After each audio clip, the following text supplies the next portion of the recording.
ชีวิตแท้ขนอกบทสองคลุกชบเงียบโดยแปรเต้นเล็กกรองปอตั้งแต่แนบมอดอโดยตัวลือทายทำไมนอมาขยมย่อยยำลางเบิ่งมันอายปัดปองสำคัญบ้านนางเป๊กยอมลงคานจับมันสนุกสัน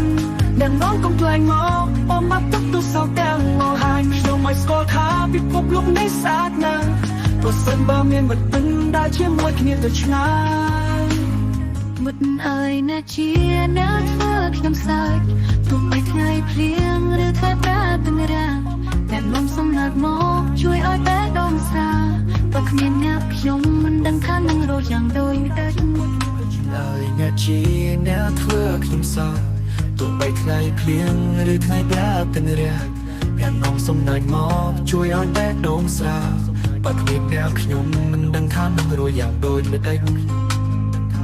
នៅពេលខ្ញុំរំខានចិត្តមិនស្ងប់ស្ងាត់អ្នកនាំកំប្លែងមកអំបានទុកសោកទាំងមកបងហាក់ខ្ញុំឲ្យស្គាល់ថាពិភពលោកនេះស្អាតណាស់ទោះសិនបើមានមិនបណ្ដាជាមួយគ្នាទៅឆ្ងាយពេលខ្ញុំរំខានចិត្តមិនស្ងប់ស្ងាត់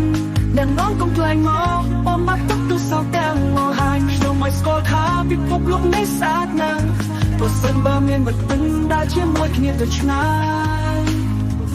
ណាជាមនុស្សពិសេសដែលមិនចាំបាញ់ពោពីស្រឡាញ់តែការុណររបស់អ្នកបង្ហាញថាថែរក្សាខ្ញុំរាល់ថ្ងៃសូម្បីពេលខ្ញុំដួលអ្នកនាំដៃឡើងជួយ